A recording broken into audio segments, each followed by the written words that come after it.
Hello everyone. UP scholarship से related दो बड़ी अपडेट है। एक तो है पिछले साल को लेकर के, जो कि पिछले साल जिन भी बच्चों का वेरीफाई था लेकिन पैसा नहीं मिल पाया, उन लोगों को लेकर के अपडेशन आ रही है।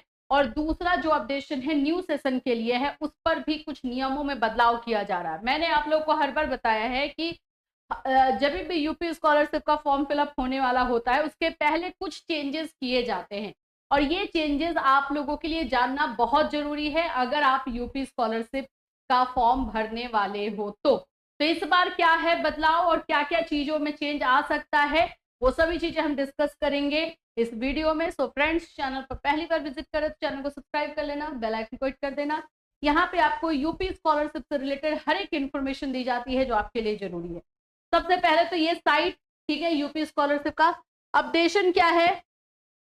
एक तो है इस नए साल के लिए न्यूनतम अंकों की कट ऑफ समाप्त कर पात्र छात्रों को दे वजीफा। एक यहाँ पर जो है डिसीजन लिए जाने के लिए प्रस्ताव रखा गया है ओबीसी कैटेगरी के बच्चों के लिए। आप हर बार देखो, हम लोग ना 3-4 साल से जब ये कवर कर रहे हो स्कॉलरशिप, तो हमें ऐसा फील होता है कि ओबीसी कैटेगरी में जो है थोड़ा सा प्रॉब्लम आ जाता है उन लोगों को स्कॉलरशिप पाने में। तो उसको लेकर के कुछ नियमों में बदलाव करने की बात कही जा रही है, प्रस्ताव रखा गया। देखो, उत्तर प्रदेश पिछड़ा वर्ग राज्य आयोग के अध्यक्ष राजेश वर्मा ने कहा है कि ओबीसी छात्रों को छात्रवृत्ति और शुल्क प्रतिपूर्ति के लिए निर्धारित न्यूनतम 50% अंकों की कट ऑफ समाप्त कर दी जाए।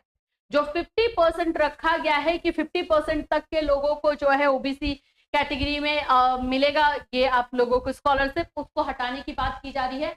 अनुसूचित जाति और जनजाति के छात्रों की ही तरह पिछड़े वर्ग के सभी छात्रों को छात्रवृत्ति एवं शुल्क प्रतिपूर्ति का लाभ दिया जाए। मतलब कि जो ओबीसी कैटेगरी के लिए 50% का एक क्राइटेरिया रहता है, वो क्राइटेरिया हटा दिया जाए और हर एक ओबीसी कैटेगरी के बच्चों को जो है स्कॉलरशिप दिया जाए। ठीक है।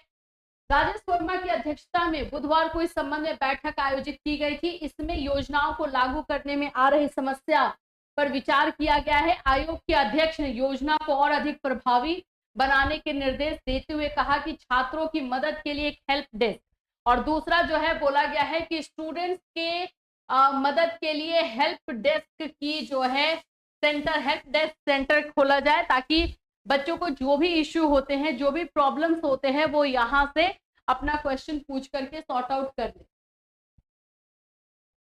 हाँ, तो आगे क्या है, स्थापना की जाए ताकि उन्हें छात्रवृत्ति की जानकारी सुगमता से प्राप्त हो सके। बैठक में अवगत कराया गया कि वित्त वर्ष 2024-25 में पूर्व दसम छात्रवृत्ति में कितना दिया गया, वो सब है। तो दो चेंजेस यहाँ पर अभी देखो, ये प्रस्ताव रखा गया। अब इसको माना जाएगा नहीं माना जाएगा, कुछ दिनों में ये क्लियर हो जाएगा। तो पहला प्रस्ताव ये है कि ओबीसी कैटेगरी का 50% का मार्क्स का जो क्राइटेरिया है उसको हटा दिया जाए। SC/ST में भी कोई क्राइटेरिया नहीं रहता है। जिन जिन लोगों ने अप्लाई किया है उन लोगों के परसेंटेज के अकॉर्डिंग कभी कभी वो परसेंटेज 47 चला जाता है, 44 चला जाता है। मतलब जितना आपका बजट है उस बजट के अनुसार जो है दिया जाता है। सेम चीज ओबीसी के लिए बोला जा रहा है। तो अब देखो इसको माना जाता है कि नहीं। और दूसरी चीज है कि हेल्प डेस्क सेंटर के लिए, क्योंकि बच्चों को रियली में बहुत ज्यादा प्रॉब्लम होता है। हमारे चैनल के थ्रू थोड़ा इन्फॉर्मेशन तो उनको मिलता है, लेकिन एक्चुअल में जो है गवर्नमेंट की तरफ से जो नियम हर साल कुछ ना कुछ नियम में बदलाव कर रहे हैं, तो ये तो बच्चों को भी पता चलनी चाहिए ना। तो उसके लिए आपको एक हेल्प डेस्क सेंटर रखना ही चाहिए। तो इस पर भी बात हो रही है, ये तो मेरे ख्याल से हो जाए। आगे एक और न्यूज है जो कि आप लोगों का नेक्स्ट जो लास्ट ईयर के बच्चे थे और उनको स्कॉलरशिप नहीं मिल पाया, और इसमें जनरल कैटेगरी और ओबीसी कैटेगरी दोनों के लिए बात हो रही है। बहुत सारे ऐसे जनरल कैटेगरी ओबीसी कैटेगरी के बच्चे थे जिनका वेरीफाई था, सब कुछ सही था, फिर भी इनको पैसा नहीं मिला, फंड खत्म हो गया इसलिए। तो अब इसके लिए वो जो है अप्लाई किया गया है, रिक्वेस्ट किया गया है कि उन बच्चों को जो है स्कॉलरशिप इस साल में दिया जाए, इस साल में एडजस्ट किया जाए। देखो, सामान्य और पिछड़े वर्ग के छूटे विद्यार्थियों को अगले साल भी छात्रवृत्ति के साथ शुल्क की भरपाई हो सकेगी। अभी बजट खत्म होने पर देयता अगले वित्त वर्ष के लिए नहीं बढ़ाई जाती थी।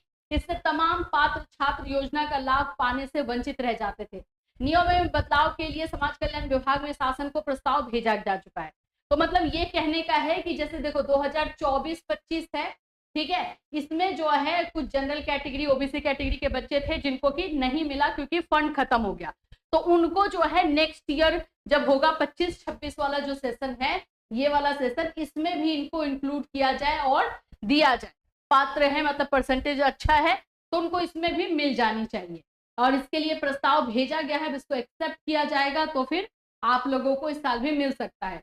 अब देखो बहुत सारी चीजें जो है नियमों में बदलाव के लिए लोग सोचते हैं, कितना सक्सेसफुल हो पाता है ये तो जब ऑफिशियल नोटिफिकेशन आता है तो ही पता चलता है। आप लोगों का स्कॉलरशिप के साइट पर, जो वेबसाइट अभी मैंने आपको दिखाया, इसी वेबसाइट पर जो है आपको ऑफिशियल एडवर्टीजमेंट आएगा, ऑफिशियल अनाउंसमेंट होगा, और जब वो होगा तभी पता चलेगा कि किन किन नियमों को लागू किया गया। अभी के लिए आप लोग क्या करोगे, तो आप लोग अपने बैंक अकाउंट को डीबीटी करवा लो, मतलब एनपीसीआई मैपिंग करवा के रख लो। फॉर्म 7 जुलाई से भरने के लिए एक डेट रखा गया है, 7 से नहीं तो 10 जुलाई से, जुलाई से ही फॉर्म फिलअप स्टार्ट हो जाता है, तो वो आपको होगा ही। उसके पहले आप अपने अकाउंट को, अपने बैंक अकाउंट जो कि आप स्कॉलरशिप में देने वाले हो, उसको एनपीसीआई मैपिंग करवा लो। एनपीसीआई मैपिंग करवा लोगे तो आगे चल करके कोई इश्यू नहीं होगा। जो भी डॉक्यूमेंट्स में आपके प्रॉब्लम है, नहीं है, उन सभी चीजों को रख लो, तैयारी के साथ रहो, ताकि आप लोगों को स्कॉलरशिप मिले। गवर्नमेंट को कोई बहाना ना मिले कि आपको स्कॉलरशिप क्यों नहीं दिया जाना चाहिए, क्योंकि रिजेक्शन भी होता है तो बहुत सारा प्रॉब्लम जो है आप ही लोगों में रहता है। आप या तो नियम नहीं जानते हो या नियम को फॉलो नहीं करते हो, सोचते हो आ ही जाएगा, उसका तो आ ही गया था, मेरा भी आ जाएगा। हर कोई लकी नहीं होता है, जिनका कुछ ऐसे भी बच्चे होते हैं कि नियम को तोड़ने के बावजूद आ जाता है, लेकिन हर किसी के साथ ऐसा हो ये जरूरी तो नहीं है।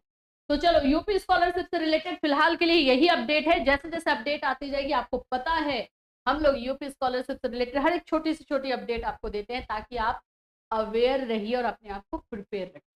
फिर मिलूंगी, चिल्ड्रन टेक केयर।